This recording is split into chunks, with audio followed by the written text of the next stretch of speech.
I'm Tristan Plensky, and I started this whole blue collar and leash release project based solely off this dog that showed up on our front porch. We previously adopted one of our own fur babies from here, so we thought that Hobart Humane Society would have been the ideal place to take a dog in that condition. So we bring this dog here. The shelter and the people here just did so much for this dog, and us too. I mean, they sent us home with food. They really helped us out a bunch. I can't even explain it. I just figured that we had to do more. We gotta do more. We gotta try harder. I mean, this can't happen anymore. Dogs can't be found on the streets in this condition. Tracy, the volunteer, has a heart just like mine. I was like, reached out to her, annoying her every single day. I was like, we have to do something. So I'm Tracy Colza. I was there when they came in that night.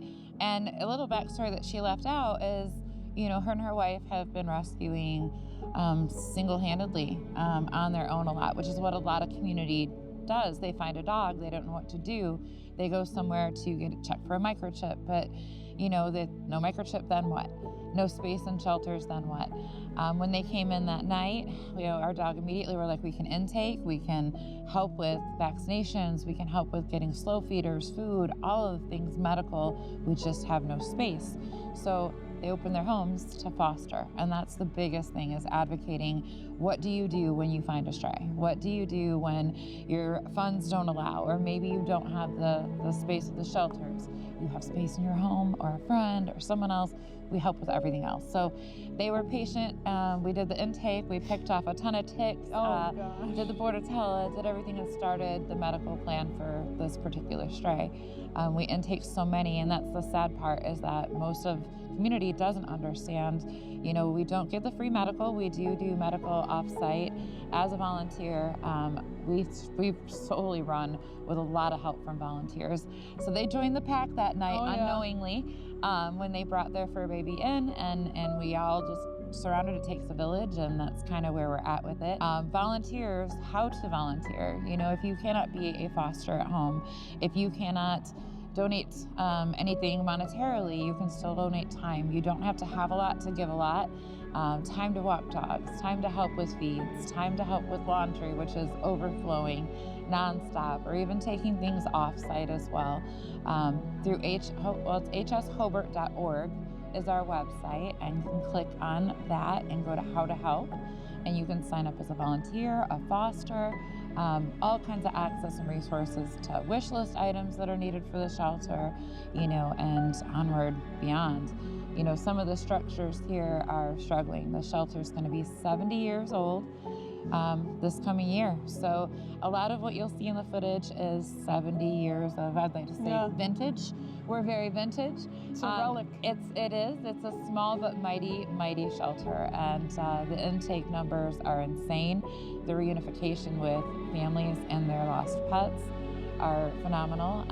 We are partnered with a separate entity on site, SNP, which is low-cost spay and neuter and vaccinations.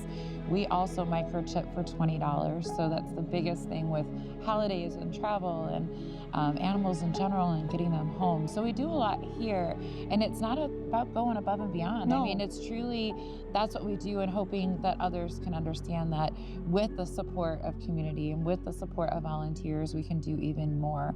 And that's where your wheels started turning, my wheels start turning. Have to do something. So we have so many people. It's not who we know, but who they know and who they know, and just being super transparent. The director here has a heart of gold.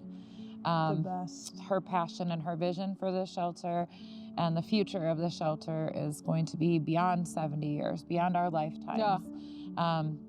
The legacy that we leave behind, and the young kids that are touring the building now, we're all about the young lifesavers and educating from there as well, because that's the next generation of who's going to help. And I mean, that's kind of like what we're doing is all about. It's just education and awareness. I feel like a lot of people want to help. They want to do the best that they can and try hard, but they just don't know how. They don't know exactly how to do that. Or maybe they can't walk a dog. Maybe physically they can't, but there's always something you could do. You could clean, you could do laundry, help with yard work even. Absolutely, absolutely. Shoveling, plowing, anything and everything. We will never ever refuse. There's always a seat at our table. We are all about inclusivity. We are all about transparency. The director's vision, for this is a vision of each and every one of ours. So that's the biggest part, is getting that everyone on board. Yeah. Organic fosters are amazing, and that's what I kind of refer to you guys as. So if you come in with a stray, we're going to give you all the tools, all the food necessary, all the education, so that we can help medically, everything, beds, everything, so that we can help medically from the standpoint, and you can help by just offering up a space. Yeah. Because that's what we're guys at colder months in the small shelter is overcapacity already. And as it gets colder and colder, we're going to be seeing more and more. So we want to help each and every one of them what we can help. And it's been phenomenal just meeting more and more people that want to. So hshobart.org is the website. Definitely click on, you'll see all the navigation of resources on how to help, how to sign up as a foster, how to sign up as a volunteer. Fostering isn't always in-home either. We've had some day fosters that came and walked dogs. Some that just come in and do some socialization with some spicy kitties that need some extra loving.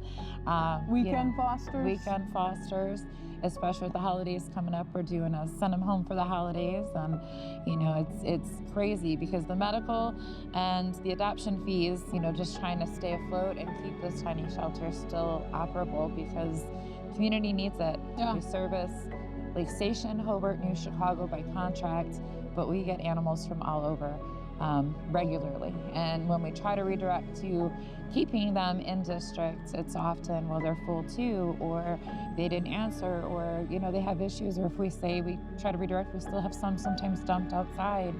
At any given time, you can see them in our kitchen. You can see them in crates behind our desk. It's truly a crisis of space, and everything's kind of built around us. There's nowhere else for us to expand.